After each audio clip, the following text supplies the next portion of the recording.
One day they arrest him, they put a bag on his head, they took him somewhere. So I could divorce you. Yeah, I can't divorce you. They are still there and they are still doing their horrible things. Men are getting aroused, so what? I'm getting aroused also. Who's responsible for somebody else's erection?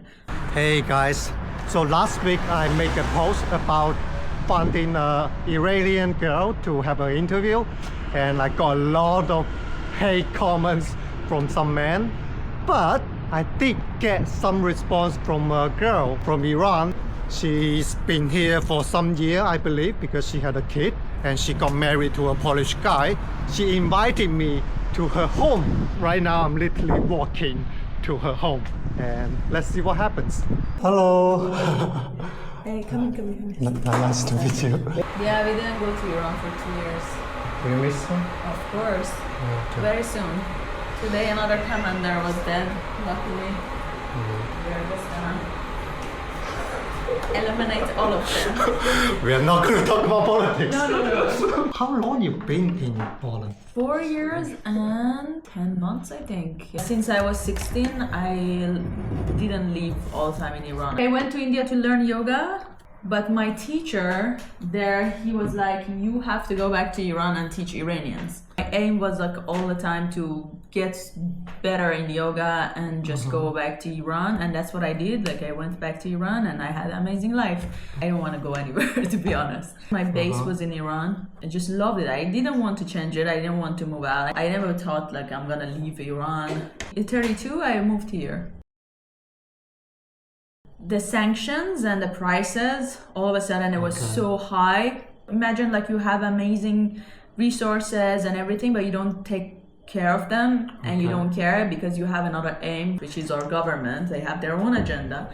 So you neglect everything and everything start going out of your hand, and that's what was happening. It was very scary for me because Iran used to be a very wealthy nation, very amazing, and I come from an elite family. I was always so fortunate to have that bubble, to have that comfort, to have that community.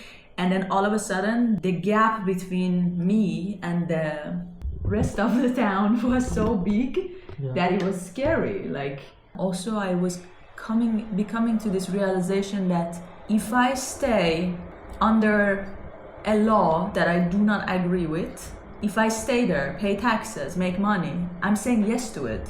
Iranian law or this regime law, it's a law that I don't wanna say yes to. I think nobody should say yes to this type of law because this is disrespectful to human nature. I can't live under this disrespect anymore. My parents never wanted me to live in Iran because they thought I'm gonna be bothered because I teach yoga to men and women. It's forbidden in Iran. I dance, I party all the time. When you were in Iran? Yeah, and my parents were constantly afraid. I lived alone, and so that's also forbidden in Iran. Like to be a single woman and have your own house is forbidden. We are afraid when you teach yoga. We are afraid when you sleep at night. We are afraid when you dance. We are afraid of everything. Can you move out of Iran, please? And I was like, no, I'm not going. If they find out, if your neighbor called the police and say somebody's dancing downstairs, they come and arrest you in your house. Seriously? Yeah. What? Yeah. What about men dancing? Men and women, doesn't matter. It doesn't matter. You dance together, and that's how we did it. Like, we used to dance with my friends, men and women. Like, it's completely forbidden. It's like doing the unforbidden thing, like the most sinful, to dance with another man who you are not married to. Come on.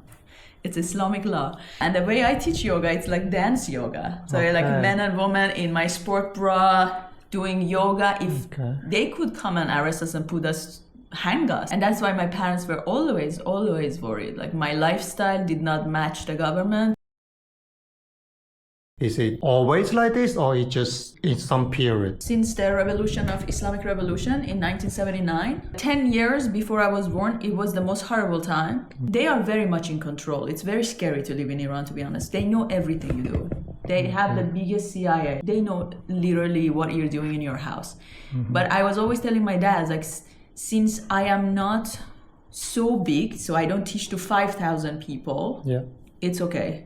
Because I teach to 20, 35 people. that's no problem. But when they see you are big and you have a very big influence Right. into like teaching yoga, awakening people's heart, making them dance, liberating them, then you would become a problem. I was never a problem because I was a little girl Right. who is just doing her life. Right. But if I was a threat, like my dad was the head of the Yoga Association of Iran, and one day they arrest him. They put a bag on his head. They took him somewhere. I was not at the moment in Iran. I was in Nepal. Oh, And they wow. threatened him about me. They said like, we know where your daughter is. We know her hotel. We know where she's staying. We know what she was wearing today Okay. in Nepal. If you don't listen to us, we're gonna just bother her. And my dad's like, so what should I do? I'm like, you have to resign. You have to resign from your job. And he's like, but what did I do wrong? He's like, you are spreading Hinduism and Buddhist philosophy, and we don't want that. But my dad wasn't doing that. But you know, they said like, you became so big because he went so big. Like we had committees of yoga in each little city in Iran, Okay. all of them working for my dad, Okay. and they got afraid of that. Like I'm afraid of police no matter where I am in the world. Like when I see police, I don't feel safe. I'm like, police. Even in Poland? Yeah, it's Wait, really? hard for me. Yeah, even the normal police in the street, you know, when they tell you like your lights are off, like when they Okay. tell me to stop, I'm like, like I really do So have a big it's- trauma. so it's- Police is scary in my country. It's like it's Okay. your enemy. It's someone who can come and bother you for no reason. Jesus. No matter what police, even a soldier. I see a soldier, I'm like, oh God, no, please don't arrest me. I didn't do anything.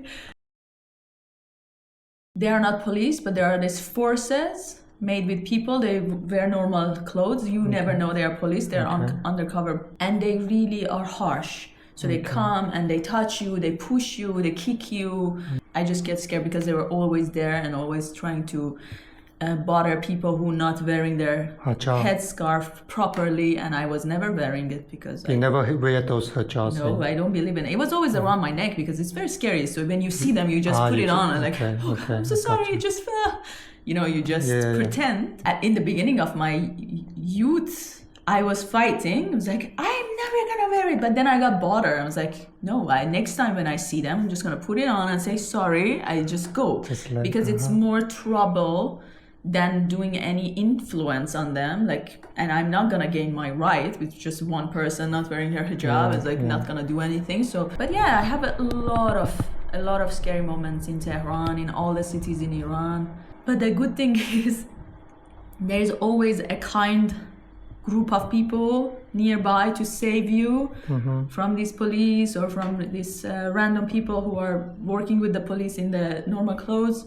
So every time something bad happened to me, also something good happened to me. Yeah, So like right. Iranians are so kind and so protective. It's like very paradoxical situation.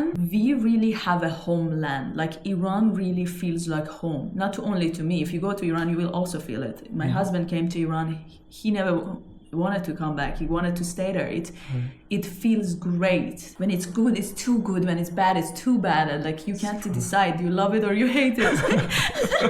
But at the end, you always love it. Like Yeah. I never met any Iranian who hates Iran. It's not nice to talk about religion, especially this religion. They made it such a big offense. Whoever talks about Islam, it's a big offense. Nobody should talk about Islam. Okay. But the thing is, like in Iran, we are not Muslims. They put it in our documents. They want to prove to the world, like 100% of Iranians are Muslim. You are not into this Islam?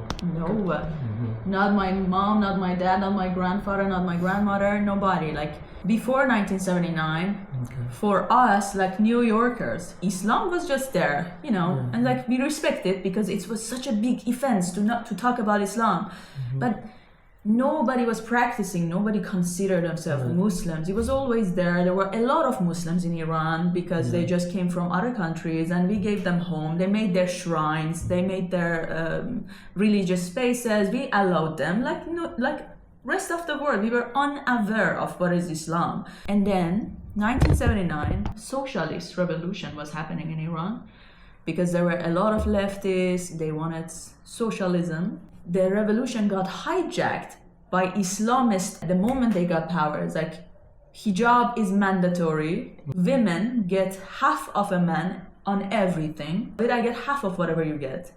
If we have the same dad, he passed away, I don't get equally to you, whatever. If we get married, you get the custody by nature of the marriage certificate. You get the custody of the children. You get to say if you want to divorce or not. I get nothing.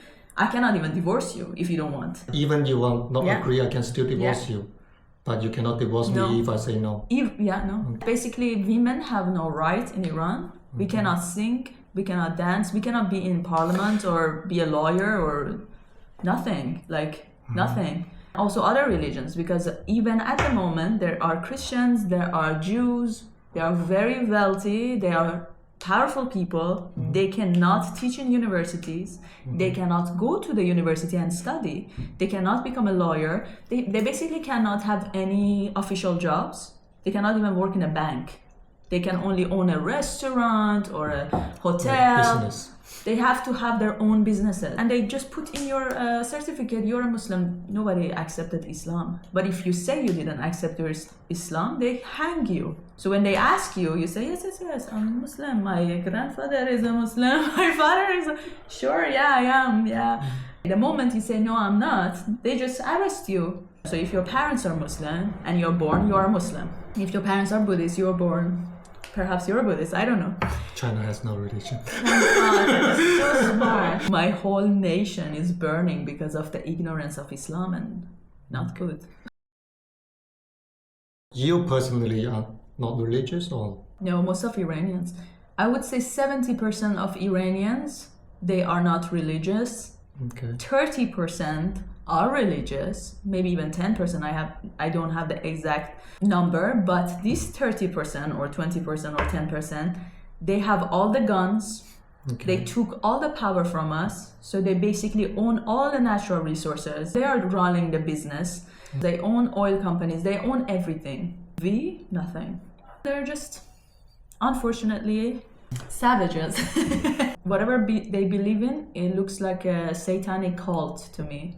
Because raping is allowed, killing is allowed, Right. torturing is allowed. I think your religion is great, so what? It doesn't make you great. If Jesus was great or Buddha was great, so what? Yeah. I am the same with all the religions. It's not only Islam. Like, I was traveling through Burma, Myanmar, and it's a Buddhist country. Buddhist country, yeah. It's really Awful. religious also. Awful.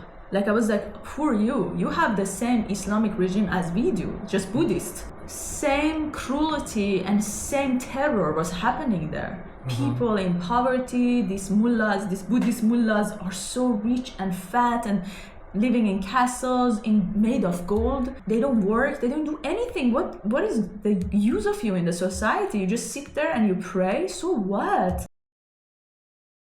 You sit in a taxi, he's like, I'm so happy to see you, may I read you a poem? And he just reads you a poem. Really? And like beggars in Tehran, they sell poems. It's so beautiful. Like, just that's why like Iranians are so art loving.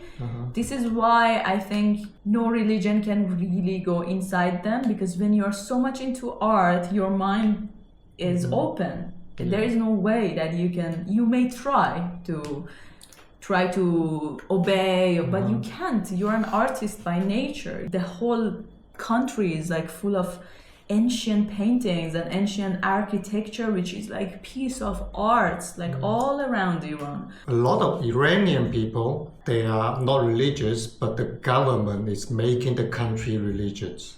And make it look religious, because they have the greatest propaganda machine. Look, today, it's the 17th day that 90 million don't have internet. It's like worse than North Korea. It must be so frustrating from all of my friends and family. We cannot even call them. We cannot send message from outside. They only can call us. So sometimes my mom calls, my friends call on my phone. They can't call on WhatsApp. They can't open Instagram. They can't open YouTube. They can't open anything. So they have their own app that can communicate. Nothing. They cut the internet like to the fullest. They have zero connection to one another. At the moment we talk, there is bombs falling there. And people need safety. They need to talk to each other. They need to ask, like, how are you doing? Do you need help? Are you alive? Like, they can't do that. When we tell people, like, our government is our enemy, other countries are not our enemies. They don't believe us. They think we are naive or we are stupid or we don't know about other countries' agendas or like, yeah, everybody has an agenda, but sometimes their desire and agenda is aligned with ours. And this is what's happening now. And we are ready to pay the price because we have absolutely no other way to be who we are anymore. There's a saying in Chinese, 两害相权取其轻. It means when you face two evil, choose the lesser. Is that what's happening now? Yeah.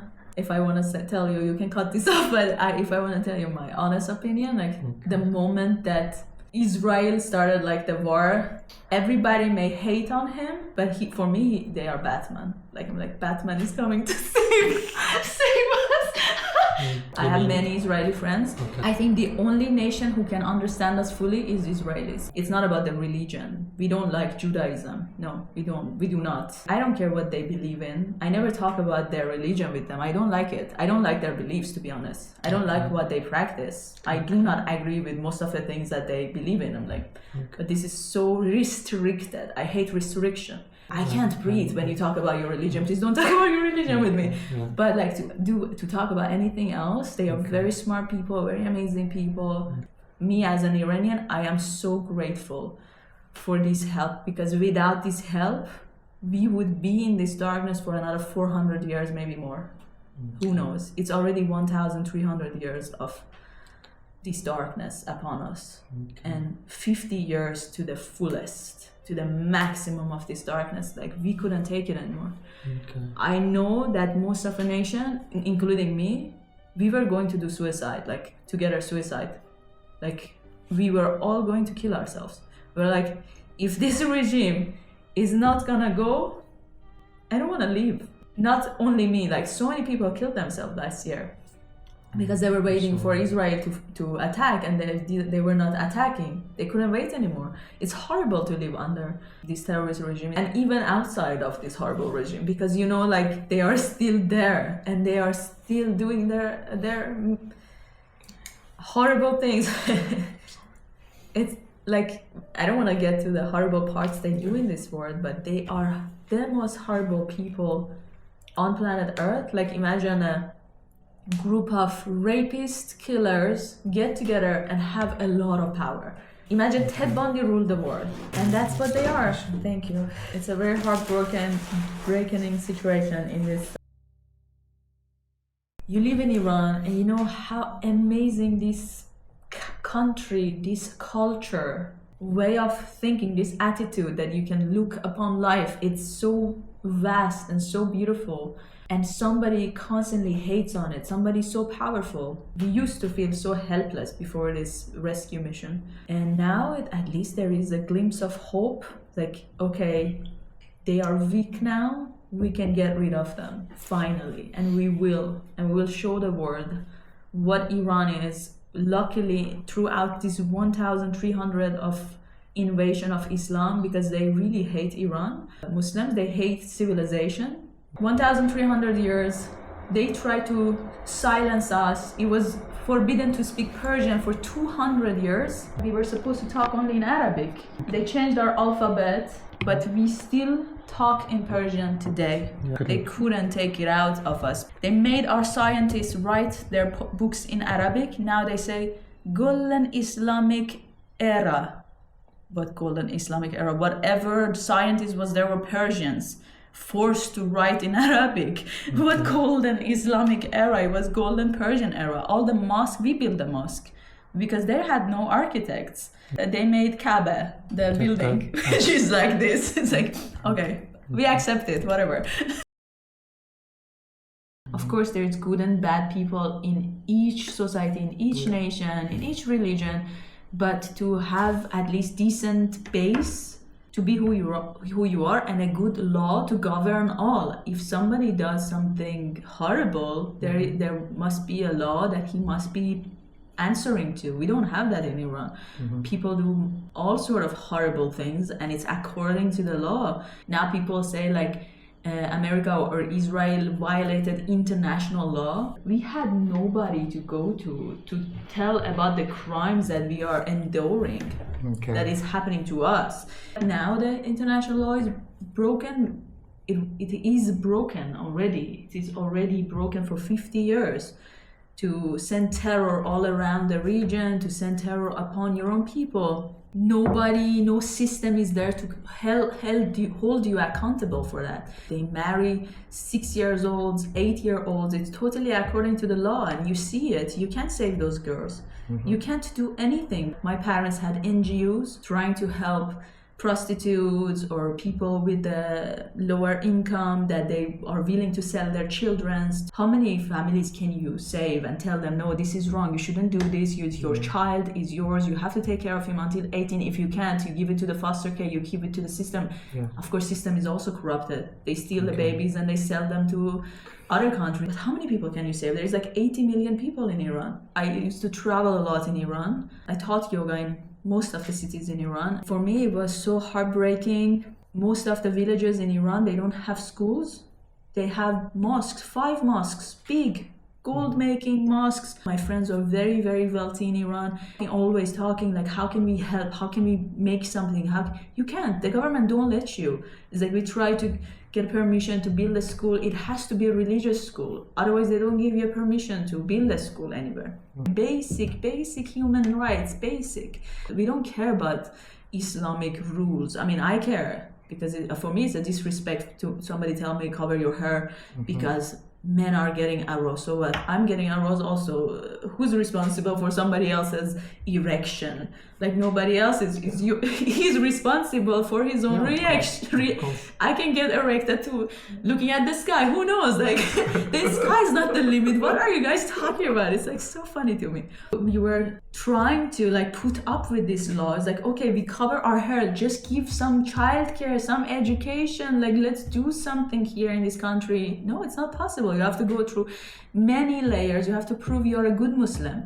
You have to pray in front of them. So they give you a license. Like you want to get a license, like, okay, how many times a day you pray? Like, how is it relevant? I'm a professional in this, what I'm talking about. And like, how is it relevant? No, it's very relevant. Like, do you pay this money, religious money? Do you do that type of religious ceremony? Then you give up, you're like, how much humiliation I'm willing to put myself into to try to help, which at the end I know that I cannot do anything. You just have to wait for someone to come help you. It's so funny. But you become religious at the end. Like, where is my savior? If the savior doesn't come, it's very hopeless. If we win this war, which we will win, we Iranian people, then our job starts now. Like I'm going back to Iran immediately. After the fall of the Islamic regime, I'm going back to Iran. Everything that I wanted to do, all the villages that I've seen with my own eyes, all these people that I have talked to, I'm gonna go and now do what I wanted to do now. Because I have a lot of friends and there are a lot of wealthy Iranians going back. We're gonna build whatever is here. Now it's time. Like all the cultural houses they closed, all the cinemas they burned down, all the ballet theaters they burned to the ground. We're gonna just rebuild all of them and start making Iran great again. It's funny to say it, but it's true. I sit here every day and I am not here in Poland. I am just in Iran. Since the moment I moved out of Iran. Sometimes I think it was my biggest mistake of my life. No offense to Poland or my beautiful family or everything. Like, I love them, I love here, but the misery of separation from Iran is so unbearable for me. Like, it's 2 years already. Like, in this separation from that land, I never felt this much of alone and loneliness and like being away from whatever I love, because like whatever I love is Iran, is in Iran. And if they hang me, I don't care. I'm just gonna meditate until the day they hang me, and I'm just gonna do my yoga in the cell. My mom comes like, I'm gonna burn this police station down. Like everybody says our son looks Chinese, and his name is Chinese, so his name is Dao. Tao. Tao. It's like Taoism Tao? Yeah.